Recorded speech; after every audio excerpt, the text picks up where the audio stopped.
Part 2 to what if Krillin took his training seriously. And the main reason I'm doing this is because somebody did suggest this a long time ago, but I didn't know how to tell good stories then. Hold up. Alright, what I mean by this is, yes, we have a tangent in the beginning, so I'm sorry, bear with your boy though.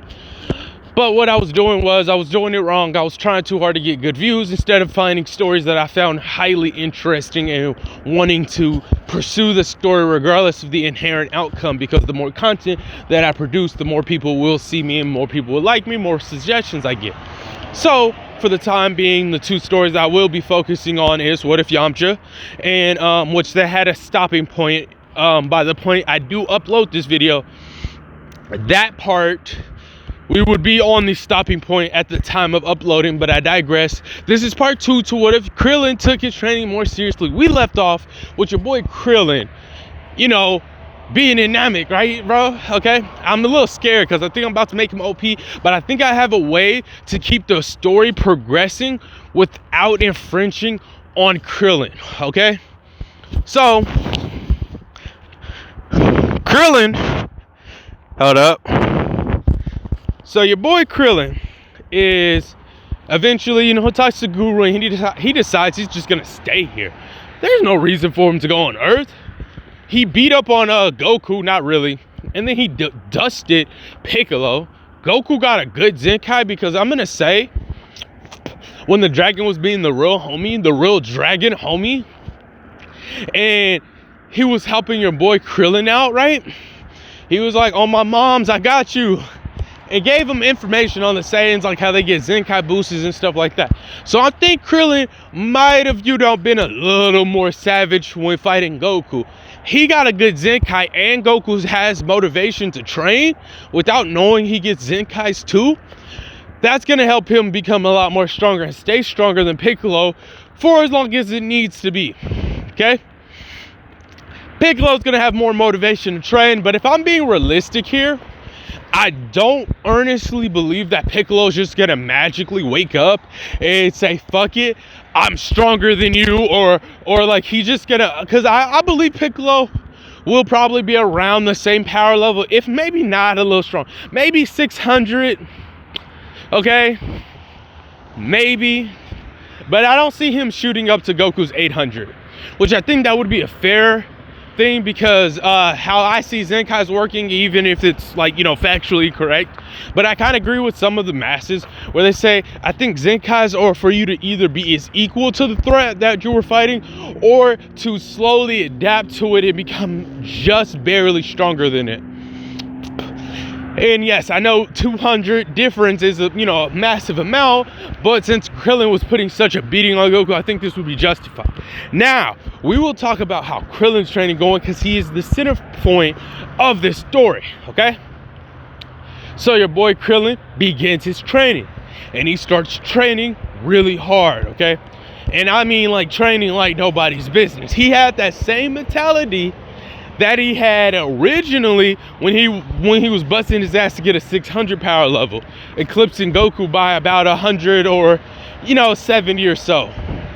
And this is amazing, because he's not even fighting with warriors per se, because I think the Namekian's base power level was like 1,000.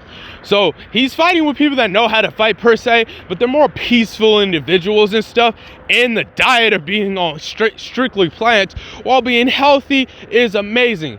Krillin's gonna abuse the Dragon Ball since it's not a full year. I'm gonna say he will abuse this, but we're gonna get into this momentarily here, okay?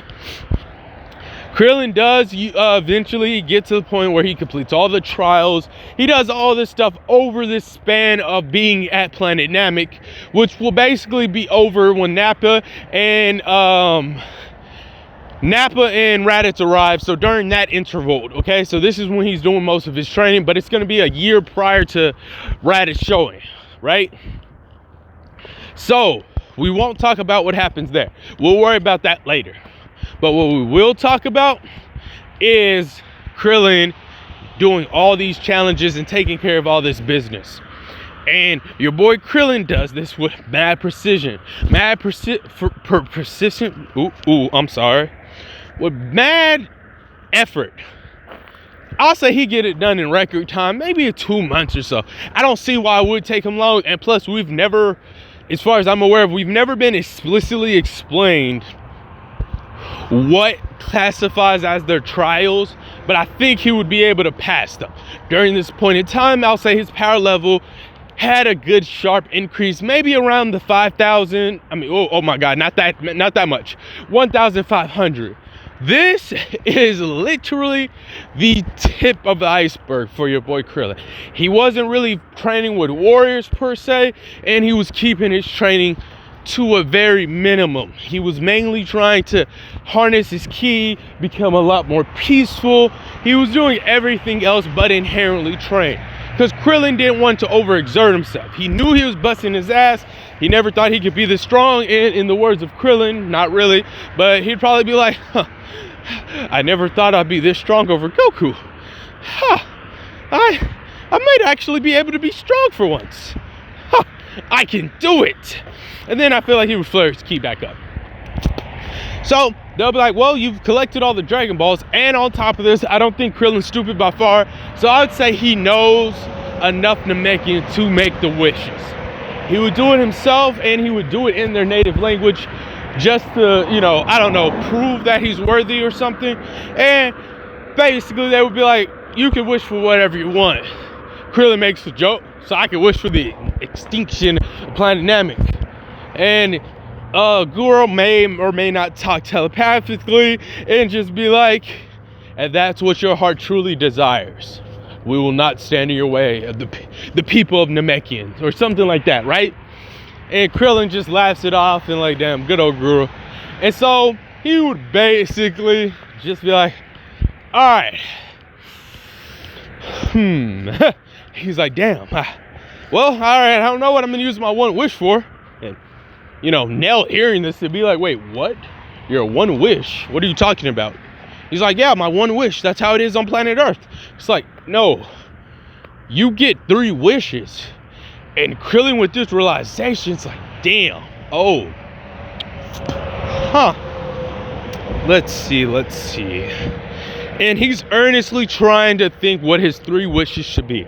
And if I'm doing this right, I believe these would be his these would be his wishes. He would think about, like, he'll think about his whole life, but it would be like a quick flashback, nothing too long. And he'd be like, Master Roshi. Master Roshi, that's it. Because he's looking at his tore up, you know, gi. And he's like, Goku, Master Roshi. He's thinking about this stuff. Wait, I'm a human. Wait, that's it. He looks at Shenron, for my first wish, this is obviously in their native language. Shenron, for my first wish. He thought about making himself immortal ever so briefly, but he's like, no. Shenron, I wish to have eternal youth. And everyone's like, here's the wish, is slightly like interested in why he chose this wish. And simply put, why not? Okay? You can't really experience life if you're immortal. And I think Nell would make that point. Why wouldn't you just not wish for immortality? Why would I want to live forever, watching all my friends die and stuff like that? At least this way I can keep training. And if I so desire, I can die. And it's more of like, I don't know how to describe it. I think it might be more described as warrior's heart. He still wants to be in the grit of battle and still learn from his experiences. You know, like, I don't want to just be immortal and then just beat my opponent. I want to beat my opponent with the hard work that I put in. It's a little stupid if you look at it logistically, but in the sense of Dragon Ball Z, this is how I would think he would do it.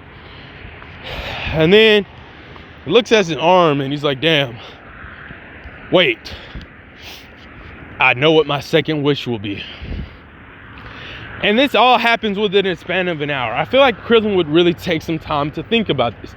He's treating it with respect, which the Namekians greatly appreciate, and they're very patient people from what I think. And he would say, I wish that I could generate better than the Namekians, the people of Namekians, or something to that effect, right? Now think about it like this.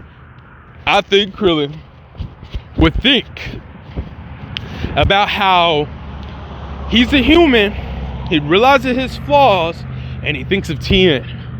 You know how Tien could do the multiform and how he could do this and grow extra limbs? Well, what if he could do the same thing but better than the Namekians? Think about it. Now, with this being said, he doesn't want to lose or get his fighting capabilities hindered. So this is his whole goal of doing this, okay? And so, with that being said, his third wish is, I wish I could be trained by a god. It does not specify. And yeah, the dragon's like, which one? Krillin? Wait, what? Which one? You got King Kai, you got the Kaioshins, and you got Lord Beerus. Lord Beerus? Oh, I feel like that's a cat. No way.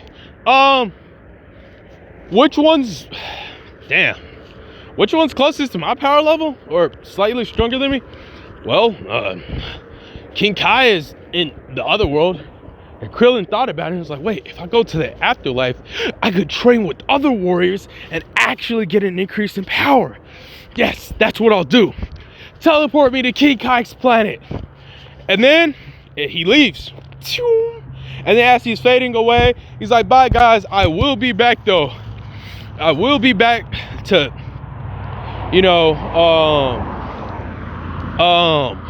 train with y'all momentarily. Once I'm done with this training, I'm coming right back here, and I thank all of you. With slight tears in his eyes and stuff like that, he would bow and then wave and say, catch you later. And then he would fade away. It would immediately be on King Kai's planet, and he's like, King Kai?